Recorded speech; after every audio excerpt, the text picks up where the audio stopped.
when somebody comes looking for them, serve them, okay?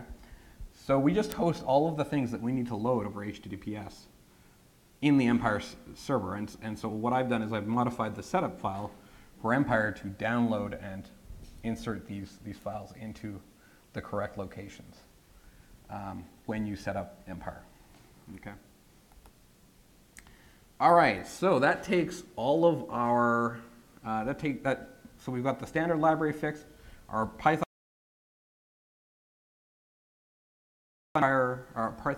interpreter is in good shape, and the DLR is in good shape, okay? So we only have one file that hits the disk, and that is the exe. All right, let's take a look at what this looks like.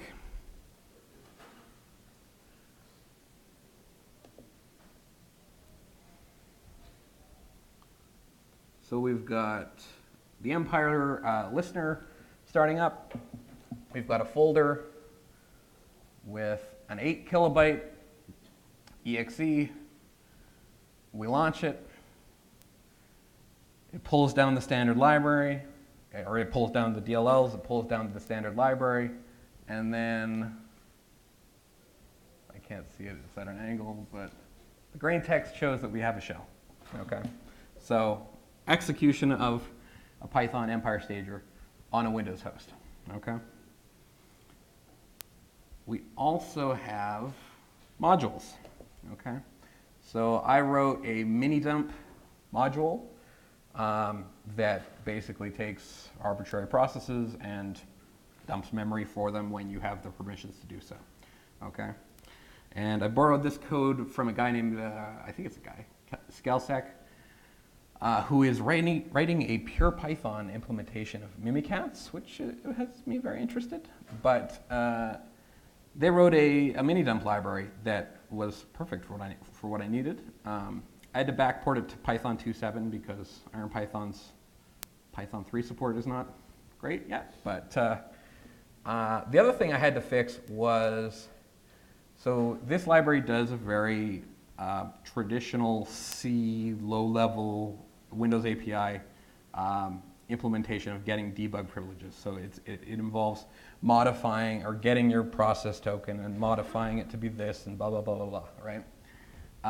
And in doing this, I found something actually very interesting. So this is sort of like, it's 200 lines of code to get debug privilege within this mini dump library, okay? And I ran into a problem where, for whatever reason, IronPython was not representing the pointers in the same way the regular Python was. And it just, for whatever reason, wasn't working. So I was messing around in the process parts of .NET.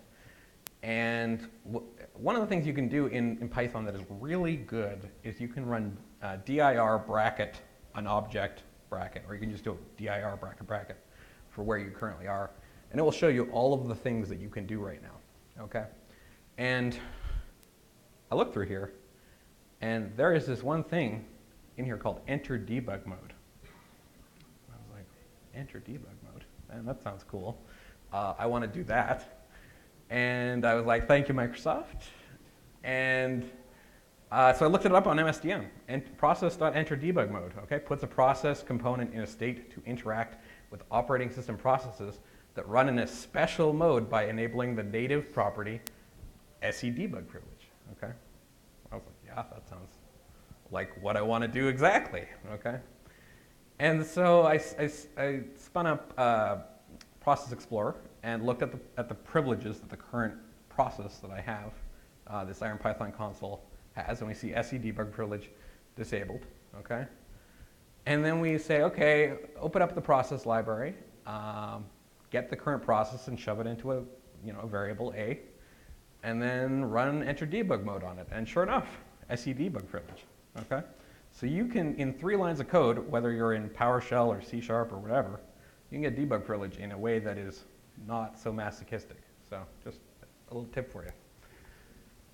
All right, so what's next? We've got the Python environment, we got the stager and agent working, we have modules working, okay? So pull request is next. I want to fix some bugs and do some error checking. and obviously more modules. So the cool thing about how this works is that a lot of PowerShell modules that exist within within Empire can just be ported over by just simply rewriting them from .NET. And potentially differentiating the agent, so having different code that runs on the .NET side of Python versus the regular Linux and Mac side of Python. That might be detrimental because you would split the code, but it also would make it harder to test. And potentially you can load PowerShell within IronPython, which has some interesting potentials.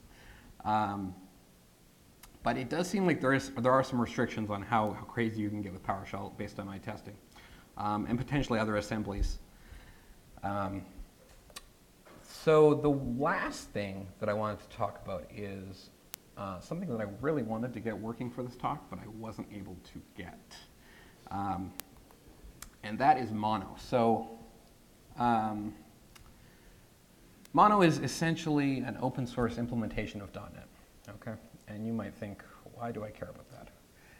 And then I'll tell you, it's the way that you run .NET applications on Linux and Mac. And you say, why do I care about that? Well, you've just done all this work porting it from Linux to Mac to Windows, why would you go back? And that's not what I'm saying. The cool thing about Mono is it lives by a different set of rules than Microsoft's .NET framework, okay? So their community cares not what you do with the Mono code, whereas Microsoft, some of it's open source, but they may care about it, right?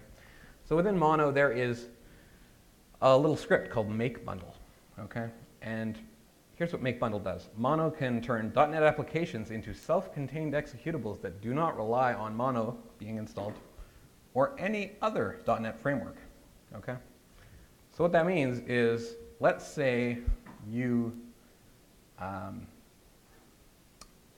normally a .NET framework is installed on the host, okay? What if it isn't there? Or what if you have a version mismatch? Okay, then none of the stuff that happens above it, whether it's a IronPython executable or a C# executable or a whatever it is, doesn't run, okay? But if you bundled Mono with your payload, you do not care what version of .NET is installed, okay? And so I think make bundle has some interesting, if we could like fork it, or the tool chain for setting up Mono on Windows is kind of gnarly because you have to like install Cygwin, and it's kind of gross, but I think it has interesting implications for running .NET stuff on Windows. So, and with that, I thank you, and you can hit me up on Twitter or GitHub. I'm also in the Bloodhound Slack. There's a PowerShell Empire channel if you want to hit me up there. See the Twitter for slides. And with that, I'll take your questions. I want to thank everybody at Derbycon for all the volunteers and stuff that make this possible. I really appreciate it.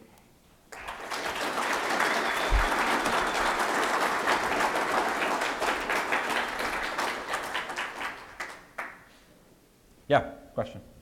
So, a couple things. Cool research. Thank you.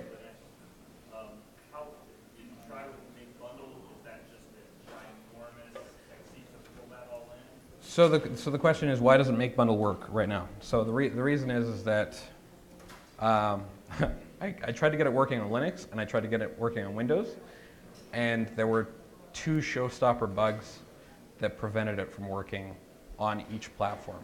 So it needed some work to get it working again, and I didn't have the resources to do it. Yeah, so it would definitely put you in like the megabytes of size, like low megabytes, I would say. So.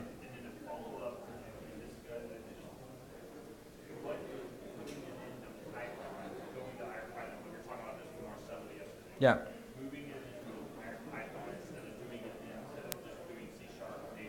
Yeah. Other than you get a scripted link without it, just putting it into Python by anything additional that you wouldn't get out of just saying it in data C#. Yeah. So why the other question is why not just do this in C#? Why do it in IronPython? Because of the dynamic nature, and you can load more code after it's already started executing.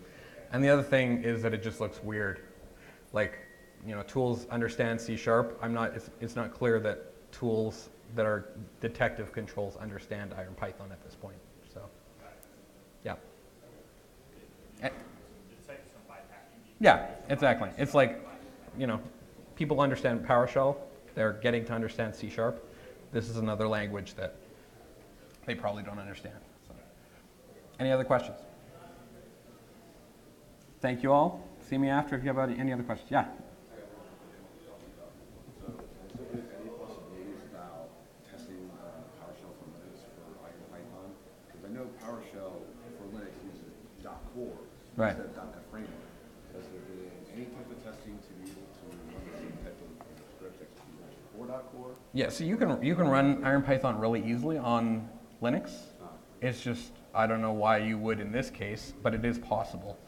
It actually very well supports Mono, and it could support. They're working on .NET Core support right now as well.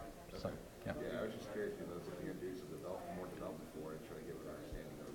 Yeah, the problem is that on Linux, .NET would not be reliably installed. So that's the problem. So. Okay. Thanks. Thank you. Thanks, everybody.